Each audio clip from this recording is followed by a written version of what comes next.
DBM na may PowerPoint. Nawala ko yung PowerPoint na lang natira.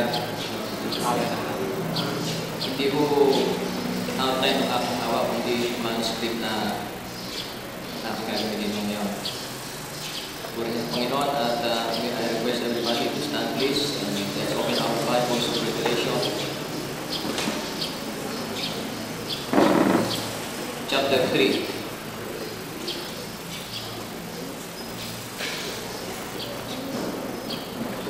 Verse 1 up to verse 3. To the angel of the church in Sardis, write. Revelation 3. Revelation chapter 3, verse 1 to 3. These are the words of him who holds the 7 spirits of God and the 7 stars. I know your deeds. You have reputation of being alive, but you are dead. Wake up, strengthen what remains and is about to die, for I have not found your deeds complete in the sight of my God. Remember therefore what you have received and heard. Obey it and repent. But if you do not wake up, I will come like a thief, and you will not know at what time I will come to you. Tayo po ay manalangin.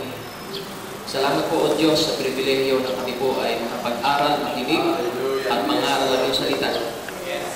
We just allow the Holy Spirit to anoint us, O God, and we just pray, O Lord God, that your servant will be anointed, and every word, O Lord, that will come out of my mouth will become like fire and a double-edged sword that will search our hearts and our mind.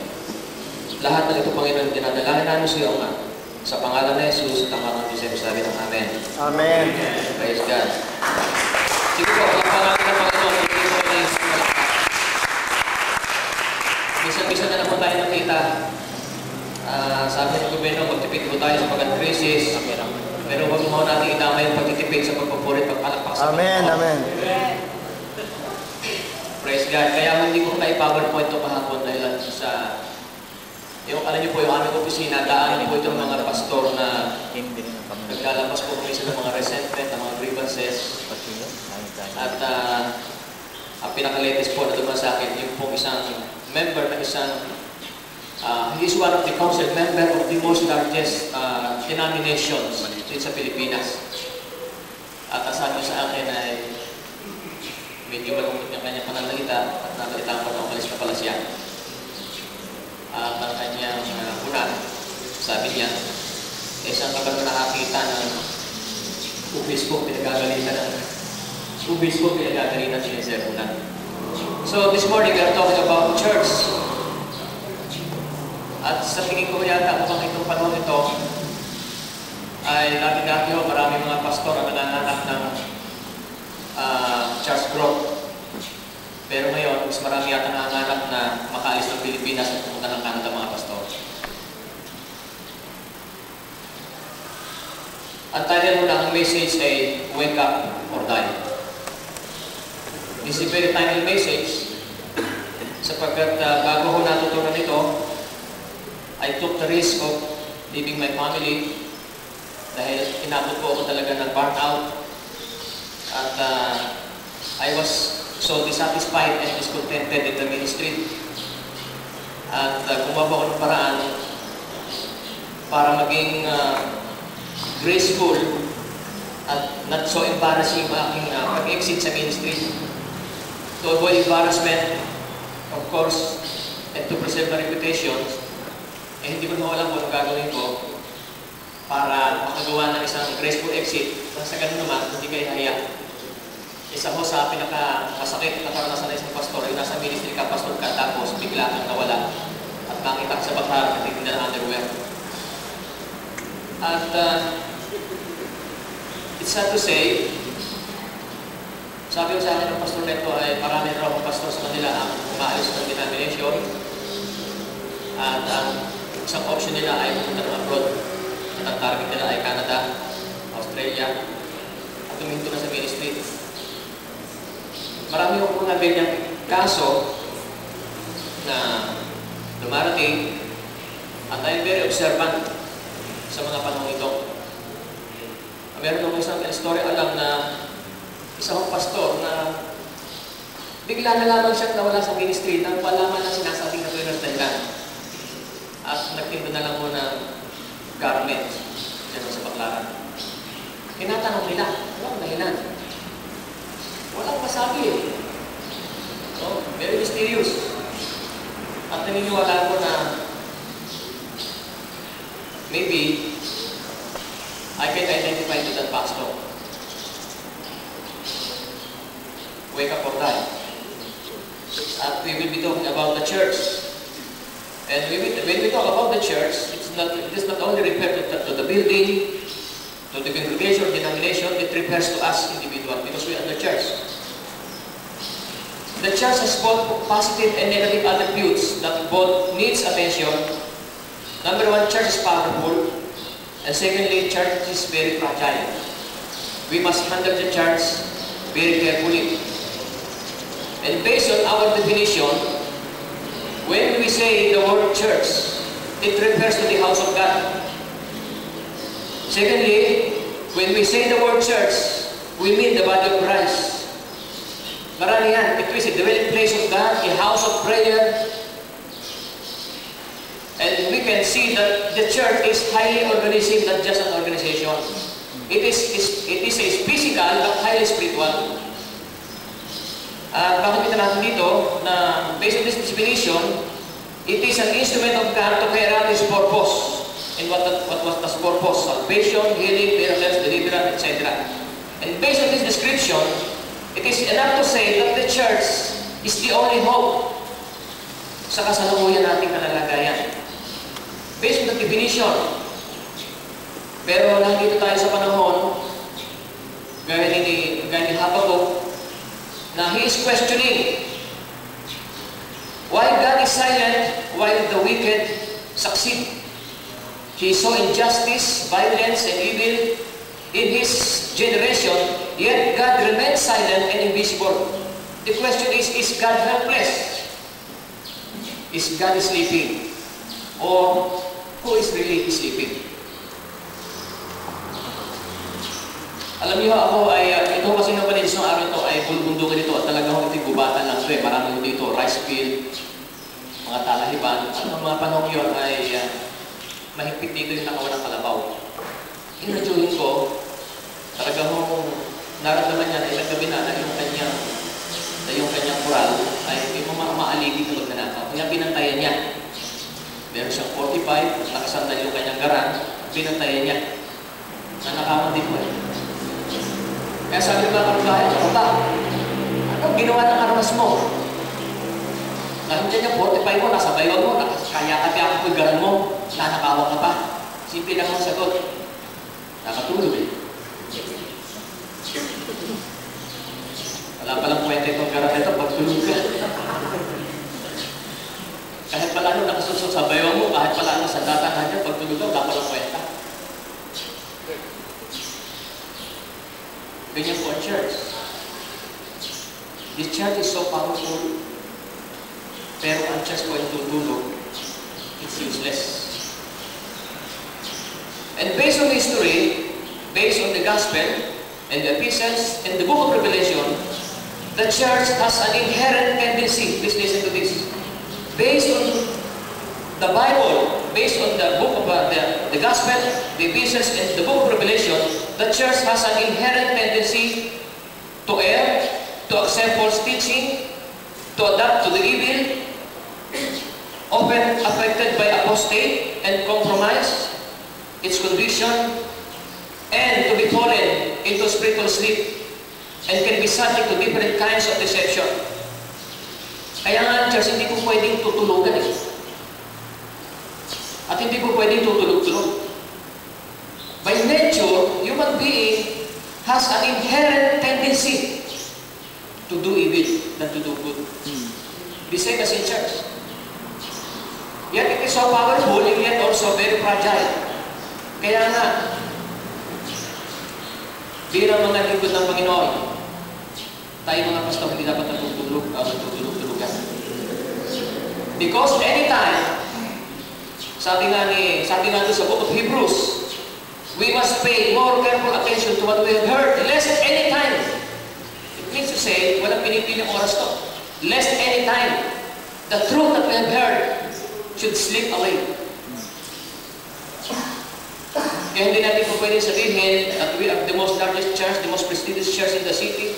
Pag hindi rin tayo nag-iingat, maaaring maging biktima tayo ng mga binanggit ng mga istorya na bigla na lamang nawala sa ministry, bigla na lang naging kulto.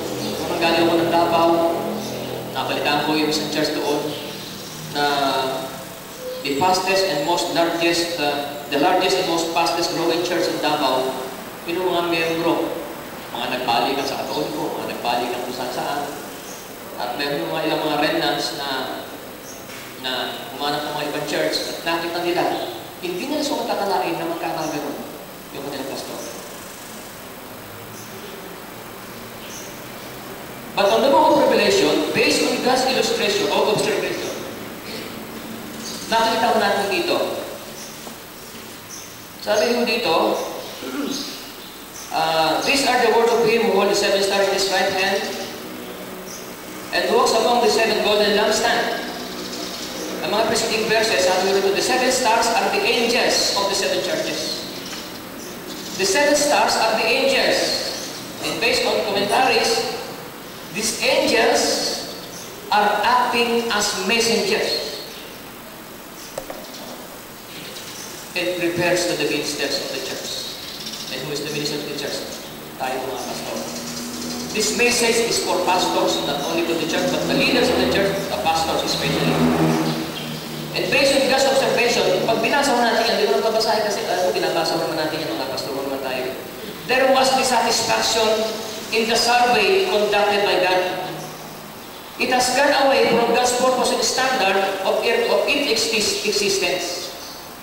Whenever you saw the word, you read the word, I know your deeds, it means to say, only Jesus knows the exact condition of every church. Bakit po tayo? Some churches have reputation of being alive, but actually they are dead. Kaya hindi mo na kukuha sa sigaw, hindi na kukuha sa palakpakan, hindi mo na kukuha sa dami ng instrumento. We can be happy, but there is an emptiness inside the church. We can shout, we can dance, but we can consider it as just emotional excitement or religious exercise. But deep inside, there is dryness, there is discontentment. Some claim to be rich and don't need anything, but in the eyes of God, it is pitiful, blind, and naked. And Jesus Christ makes all the survey of all his churches and make a just statement, observation, exhortation, rebuke, warning, commendation. Okay.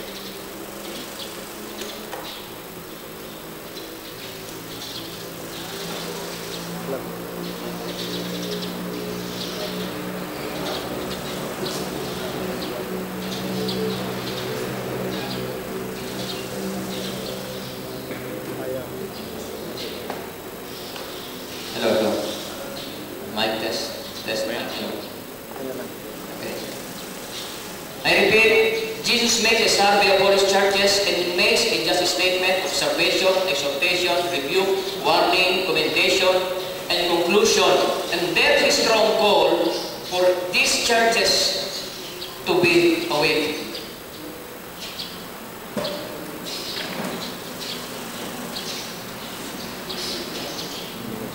And have you noticed the word? His eyes were like a blazing fire. His eyes were like a blazing fire. Sino rito naka-experience na titigan siya ng kanyang kapwa na nanggagalahitik sa tingin pa lang, halos nangihinaan ang naglalabog ka na. How much more ang Panginoon? Hello. Malinaw na niya sa iyo? Clear na? Okay. Praise God.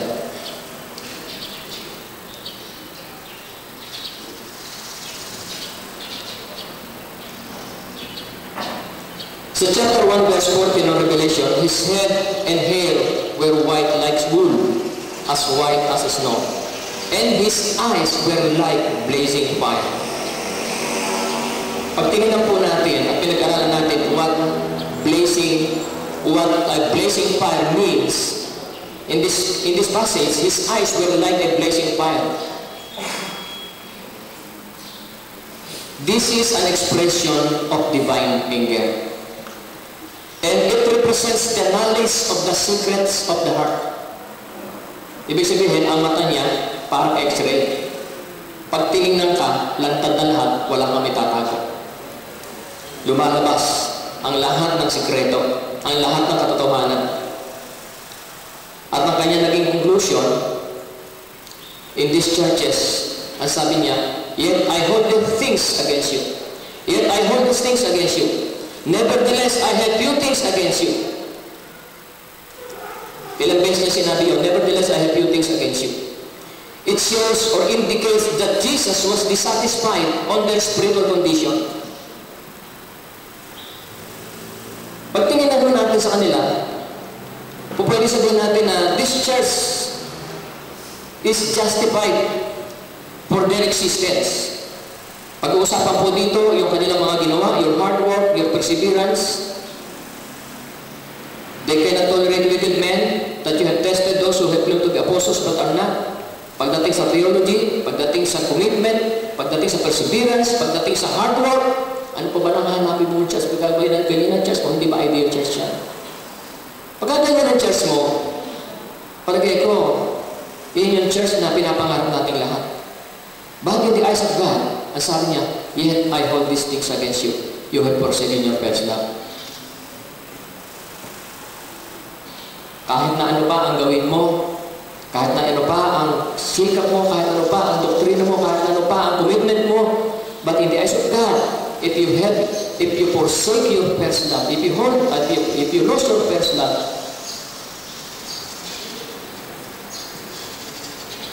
kaya sabi ng Panginoon, yet I hold these things against you. You have forsaken your first love.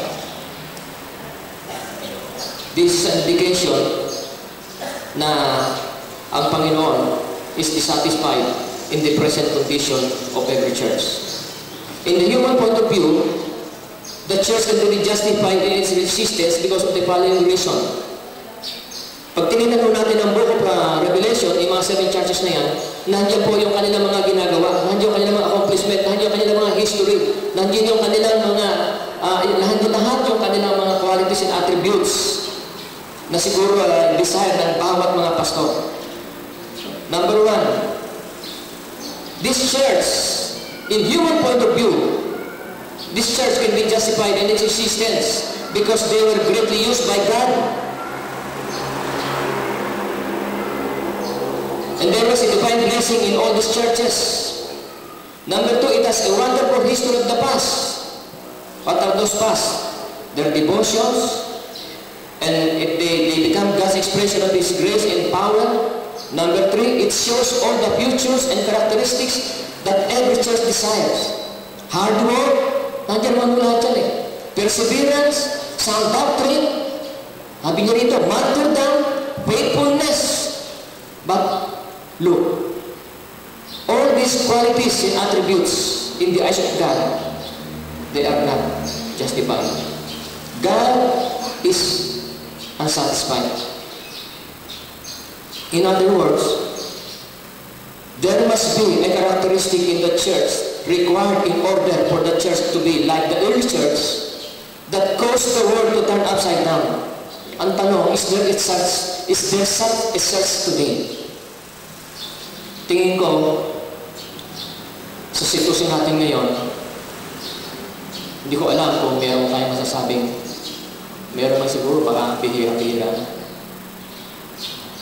Kung hindi tayo magkakaroon ng ganitong church sa panahon ito, pagkatapos sinasabi natin na ang Diyos lamang sa pamamagitan ng kanyang iglesia ang pupwede lamang magkaroon ng pag-asa ng ating bansa. Pero kung ganito ang sitwasyon ng ating iglesia, I don't know kung ano ang nangyayari sa ating kinabukasan. The problem with the church today, para pag ang tingin natin sa church is very peaceful. Yung early church, hindi po sila peaceful. They were always in trouble. It means to say, hindi naman yung trouble na nalalasing doon sa kanto, nangaaway.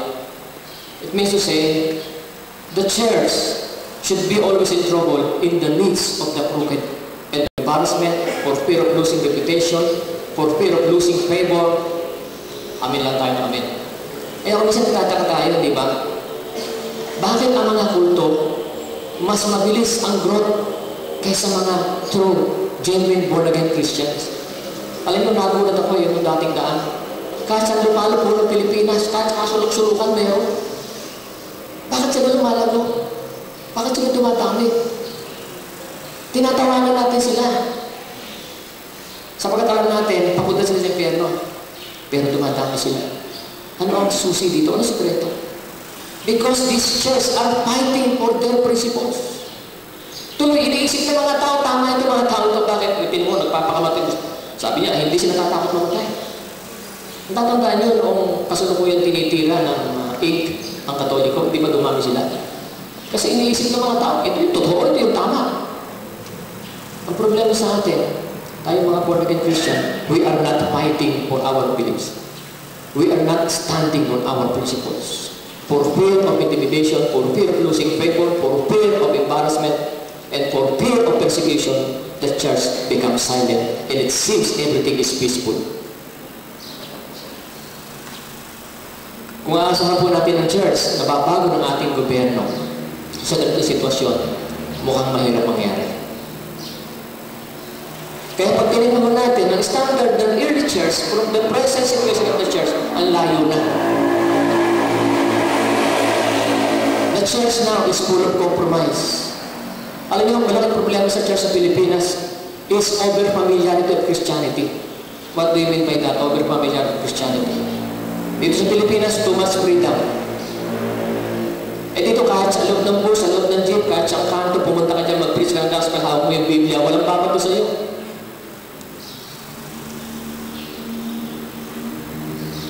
Anytime ka umatay ng church, anytime ka umuwi, too much apathy, too much laxiness.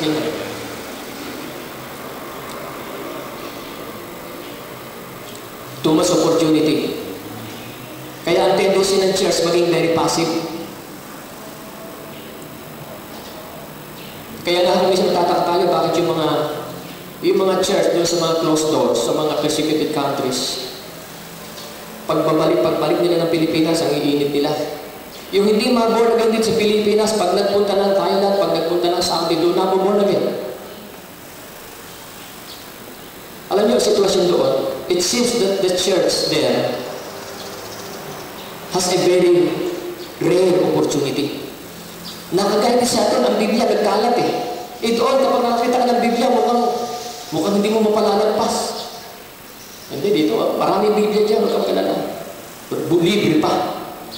What about those persecuted countries na yung Biblia, hirang-hiraman? But the church is on fire.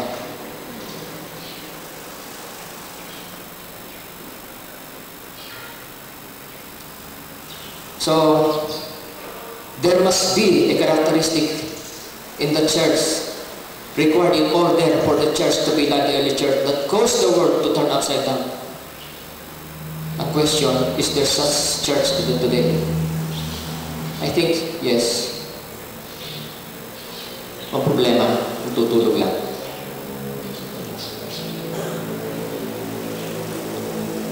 Sa Romans chapter 13, verse 11, Ephesians chapter 5, verse 14, and 1 Corinthians, Revelation 3, 2 and 3, 3, this is a wake-up call. Alam niyo, kung titignan po natin ang pamatay ng Diyos, what is God's standard of justification for His church?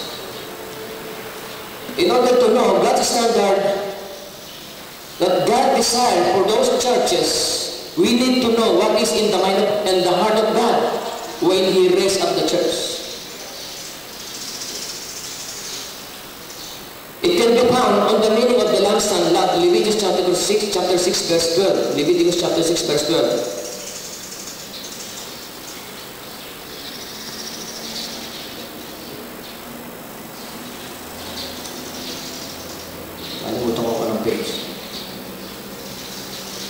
Leviticus chapter 6, verse 12.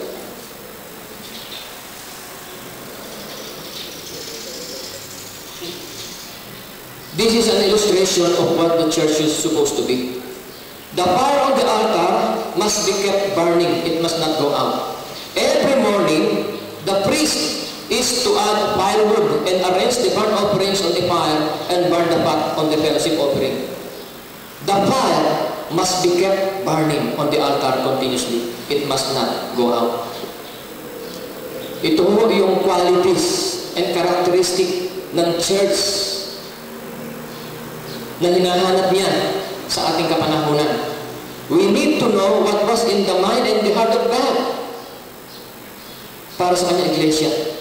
At makita natin ito, that the church should remain the testimony of light and light which has conquered death and will conquer death right until the end.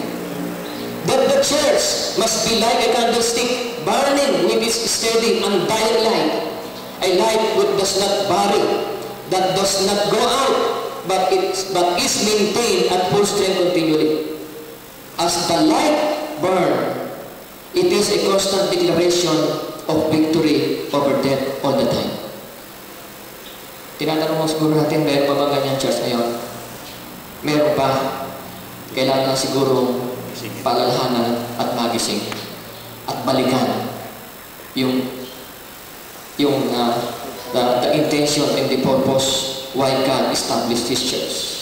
It should be a strong witness and testimony to this dying world that God, Jesus Christ, is alive. Kaya noong unang church, ang pinipreach lang nila, isang topic lang eh. Jesus Christ has risen from the dead. But the messengers was on fire. Now, we have so many different topics. We have used Greek and Hebrews and all kinds of exegesis and homiletics. Wala pa rin kabuhay-buhay because the messenger is dead. That's why we change the message.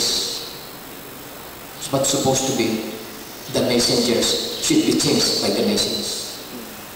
And this is the problem of the church today. Pagka ang message ay hindi gusto ng audience mo. Kaya nga, marami sa atin ngayon, sa ating mga church member ay consumers. They went to church to be healed, to feel the praise of the Lord, to get blessings, but without commitment. It requires for us pastors to go back to the Word and to the altar of prayer. And when we go back to the Word and the altar of prayer, it requires righteousness, purity, and holiness inside the church. Amen. Ngayon mo i-preach yan. Wala ba yung prosperity message mga ganyan? Wala ba yung blessings? Ang church mo laging puno. Pag mag-preach ka na ng righteousness and purity and holiness, magre-react ang mga membro mo. Hahanap yan ngayon ng the most convenient, most comfortable, most entertaining preachers that will suit their needs at masarap pakinggan. Kaya ano ang nagiging resulta ng sitwasyon ng church ngayon? This message is not very condemnatory. Alam niyo, mayroong difference ang condemnation and conviction. Ang conviction, the Holy Spirit convicts and it convinces you that you are really going away from the plans of God. In condemnation, Satan will just say that you are like that and he will do nothing. Hindi mo naman condemnatory ang dating nito. It's just a wake-up call sapagkat at this prevailing lukewarmness and deadness that is going on in the church and lawlessness in the society, sino pa ang aasahan natin?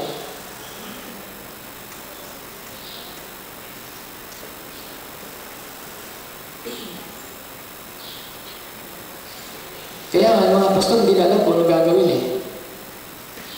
Kaya nalamangit ko yata kanina na most pastors are in the ministry no longer enjoying but enduring. Marami ko silang mga resentment. Kaya nga yung office namin, daanan ho yan ng mga pastor na pag may mga pastor dyan, sigurado may sama ng loob eh. Kaya hindi ko nga nagawa itong aking gabi na nung ito. Minsan makakita ng obispo, pinagagalitan dahil ba mayaman, pinagagalitan. Obispo yun. malaking denomination. Nalulungkot ako. Alam niyo, the problem really is not in the government. The problem is not really in the form of government democracy. The problem is within the church.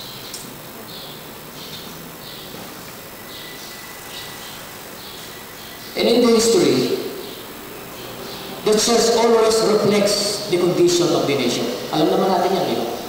It always reflects the condition of the nation. What the church is, so the nation is. So, meron na tayong mga ilang bagay na nanineglect and overlook. At tuloy, masyado tayo nakakonsentrate, nakupokus ang ating attention sa problema ng ating gobyerno, sa problema natin sa krisis, sa problema natin sa ekonomiya. But how about the problem inside the church?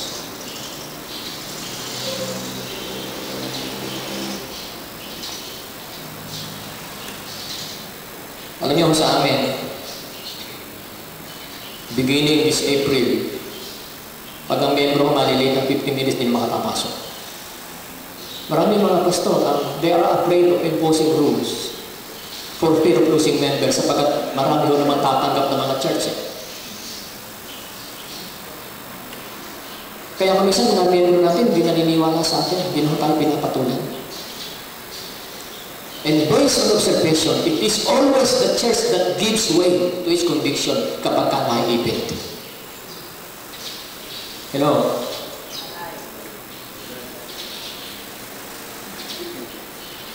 Yun nga lang simple celebration every December. Alam naman natin yun, very pagan practice yan. At hindi naman talaga birthday ni Jesus Christ. Sinong Kristiyano ang tumayo at ipaglaban na ito'y mali? Di ba nagiging lang tayo? Kasi we are afraid of persecution. We are afraid of troubles. You will be branded as extreme. Very spiritual. Hindi na ba yung spiritual ka? Huwag lang maging karnal. That's a very simple problem na hindi natin ma-resolve. How much more kung ang pag-uusapan na yung talagang biblical standards of righteousness. Kamakailan ay mga nakarambol ho, nakausap ko yung isa sa mga dati yung mga staff ng Movement for Righteous Leadership. Sabi ko, wala nang problema din favor ng government dyan. Movement for Righteous Leadership. But the question is, what's the standard of righteousness and leadership ba? Ngayon, kung ang standard of leadership and righteousness is based on those standards, walang problema. Mga Kristiyano tayo Subukin mo, ang movement for righteous leadership ay yung righteousness based on the Word of God. Tinamot na magal ka ng sampuan dyan. Hindi ko nigibo Mukhang totoo. Mukhang totoo. Hindi totoo. Mukhang totoo talaga. Amen. Ang gobyerno natin ay matagal na tatakip anything for anybody. We're just exposing the truth para tayo mabisig. Because of this prevailing situation and condition of the church and the prevailing lukewarmness and deadness and lawlessness in our society, sino ba aasahan natin?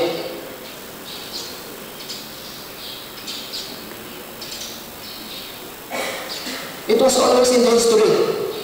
Noong po si Constantine ay pumasok sa church, tuwa-tuwa yung mga Kristiyano. Sa wakas, unti-unti, lumabas ang natural. Nung nandun na sa loob si Constantine, unti-unti na, natatayber na nagdi-debate niya yung faith naman. Doon ho lumitaw yung mga nominal Christians.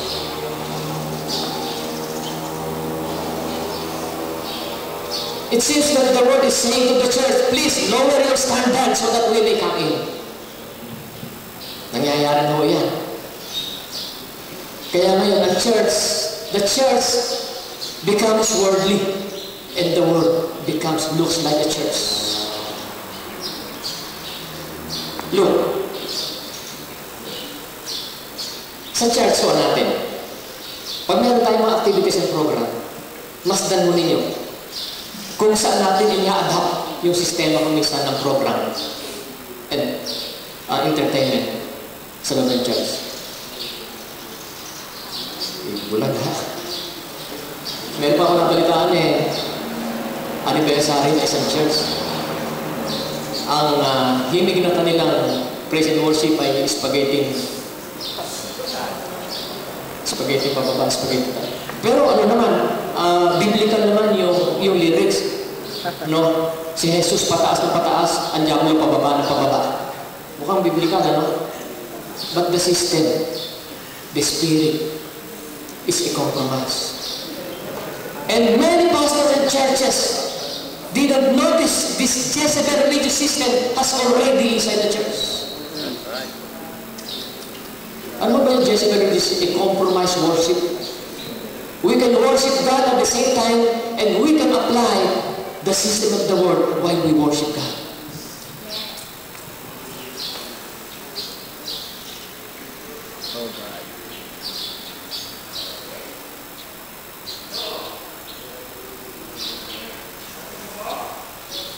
Hallelujah.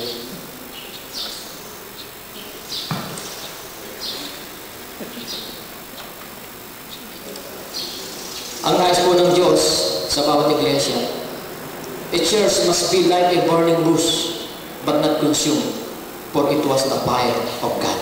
Amen. Ang nangyayari kasi ang trend ng church, it was burning, but it was consumed by their own personal desires and ambitions and plans and purpose, but not the purpose of God. Kaya kung sa umpisa lang, then eventually, pag binalikan mo natin ang Word of God, nasabi ng Biblia, let us encourage one another daily as the day drawing near. It means or it connotates intensification and progressive stage. Ang nangyayari kung minsan hindi yung progressive. Declining. What is it that justifies God in maintaining the church? It is not that it has a great history. It is not that it has a great name and reputation. It is not that it was used by God mightily in the past. But it is the same undying flame of divine light today, not yesterday. Gina-justify mo kasi natin ang church, ang ating existence as a church because of the past victories, accomplishment, because of our wonderful history. Ang pinag-uusapan mo rito, in God, past doesn't matter. Ang mahalaga sa Panginoon ay yung ngayon. Amen.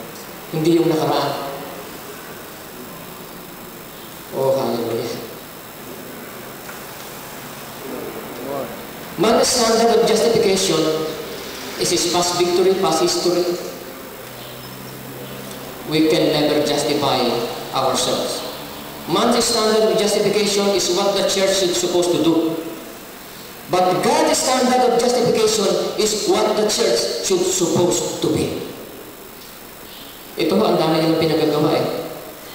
But at the end of the conclusion, God says, nevertheless, yet I have this against you.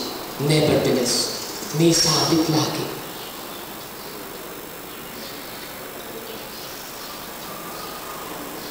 Pag nagkaroon kaya ng visitations ang angel ng Lord sa ating mga iglesia every Sunday, ano kaya ang makikita niya sa atin? Therefore, what the church is supposed to be? The church must be a living expression of the Holy Ghost energy. God wants to see Himself on these churches, the expression of His fullness, that He is alive and hold the keys of death. That the church, you and I, are here on this planet Earth for the testimony of life. And by our very being, we must demonstrate that God raised Jesus from the dead, that He is alive and He has conquered death and will conquer death until the end. Amen. Hallelujah. Sige, pagkakas natin ang Diyos. That was the early church message. Simple yung mensahe nila. Simple yung title. Simple yung theme. Simple yung topic. Jesus Christ was raised from the dead. The message was so very powerful because the church was very powerful. Oh my God. Ganito ba ang iglesia? And listen to this. This is the church is supposed to be. And where that it is not so, that which calls itself a church is a misrepresentation of God. Kaya nakapagtingin sa atin ng mga tao sa labas. Saan ka sumasamba? Doon sa ganong church. Kayo ba yung nangyayari sa kalsada? Ay, kayo ba yung kasamahan niyo ba yung mga nakapayo? Na-identified na tayo. Nami-misinterpret, nami-misidentify, nami-misinterpret, nami-miscount na rin tayo because this world no longer see the difference between the true church and the false. Because we misrepresent the character and the nature of God. Kaya pagtingin nila sa atin, nababas, ang term mo namin ginamit dito, bastusan na ito Bastusan na. Bakit? Kristiyano ka, sabihan ka ba naman na ikaw ba yung nangingin sa kasada? Sabihin mo nga yung anak mo, may ganda-ganda, may magsalita sabihin sa'yo, ang ganda na anak mo Anong oras pupunta yun ng Quezon Am? Baka makasunto ka ng tao. Minsan sinasabihin tayo ng mundo. We are the church. We are the son of the living God. Amen. And yet, minsan napapastos na tayo. Kaya ito yung panahon ako minsan, sa totoo lang. Yun nga, sorry for the word. Napapastos na tayo, minsan nakukuha pa natin yung libit. That was the condition of the church. The question is, for us leaders in our church, is our flame burning as in the beginning?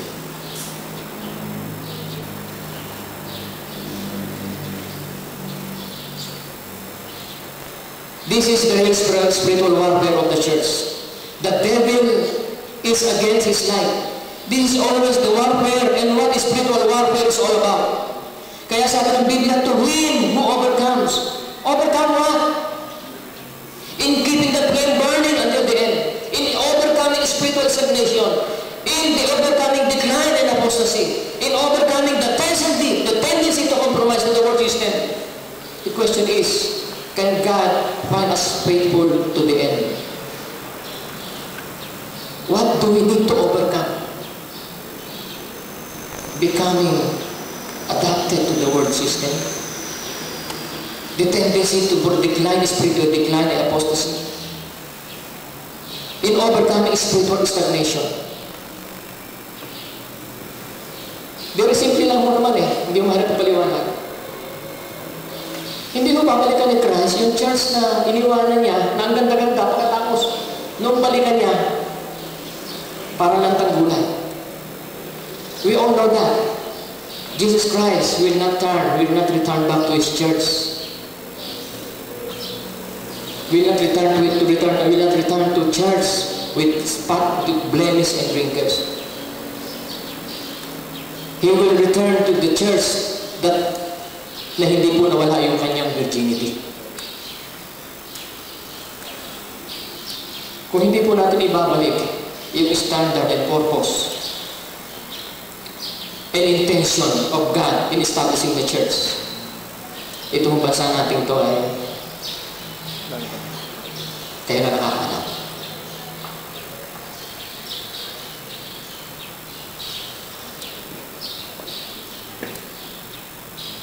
Can God find us faithful to the end?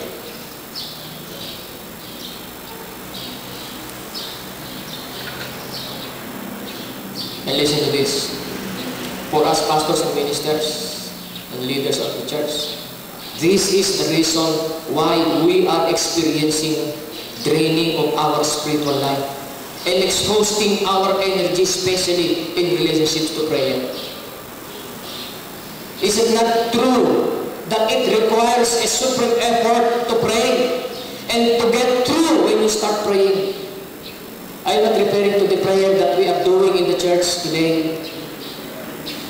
Pag yung prayer naman yung ating gagawin doon ay, ewan ko lang, sa ganitong klase ng sitwasyon, kung yung prayer po natin ay parang makaraos lang yung prayer, because it is an obligation, ito yung part of program ng church. If that's the kind of prayer, ewan ko lang, kung makaka-apekto sa ating bansa. Satan is not after the church. Satan is after that fire that was being na inilagay po ng Panginoon doon sa iglesia ngayon na ngayon ay nawawala. Satan is after that life.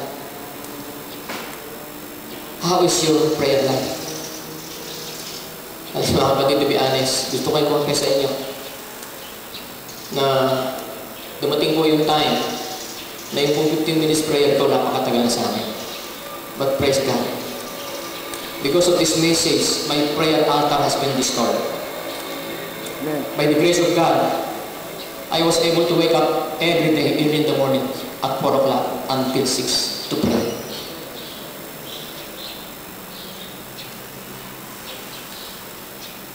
How is our prayer life? What is the goal of God today? God is calling the church to repent and wake up. Repent and wake up. Or else, the Bible says, sa Revelations, He will take that lampstand that symbolizes light, His presence, because this presence and this light is so sacred, it is so important to God. Bakit ito tatanggalin? He will not maintain or preserve the church in that condition because it will continue to misrepresent the character of God. Amen. Yung ibang church ko, pumapayag na mawala na yun eh. Total, meron naman tayong instrumento. Pagka medyo sawa na yung tao, wala na yung, parang wala na yung spiritual excitement, palitan natin ng mas maganda. Balik na naman. We are just creating superficial. We are just creating manufacturing revival.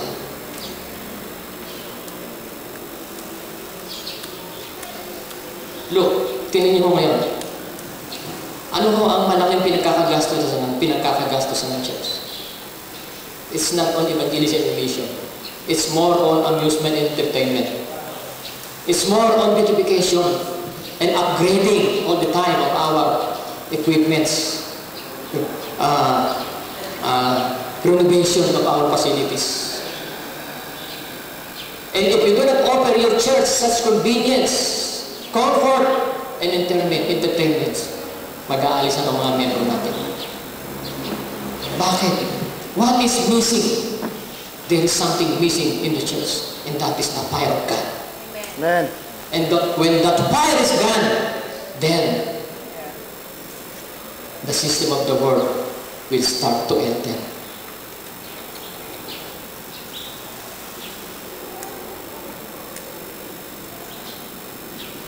This is where the true battle is. If Satan can move us away from our prayer altar, then that light and life cease to exist. It is in this area that Satan fights most, in the area of prayer. Satan doesn't care. He doesn't care how orthodox or how fundamental we are. Satan doesn't care how much money we have or how popular our church is, how prestigious or how influential our church in the community, or whatever good things we are doing.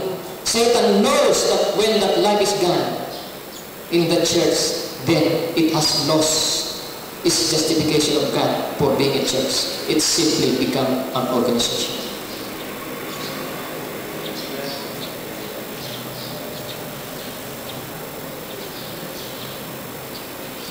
Then the church began to become worldly.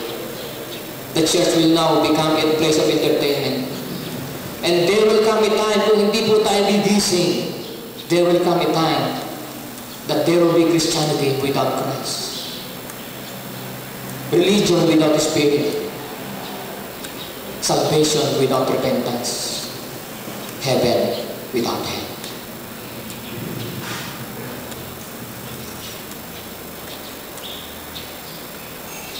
When that fire, when that presence of God is gone out of the church, hindi niya ito talaga nangyayari. We will resort to carnal means instead of spiritual means. Ano ba yung pagkakaiba ng carnal at spiritual? Simple lang ako, to make it a very simple illustration. Siguro pag nag-pray ka overnight, nag-fasting ka, hindi nang siguro mayroon sabihin, yun yung spiritual. Eh ano naman yung carnal? Simple lang. Pagka nag-invite ka ng bagong born again, naninigarilyo pa at bakla pa rin hanggang ngayon. Pagtapos pinag-preach mo sa church, Tanong ko, spiritual o karangal?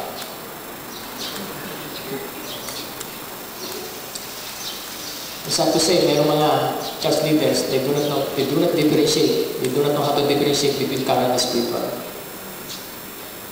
Pagka kung mayroong isang artista na born again, nagdidiwang ang buong mundo. Pero pagka yung magtataho na born again, parang asong pumasok sa loob ng church. What?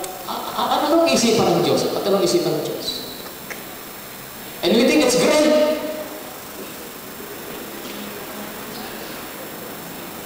Oh my God.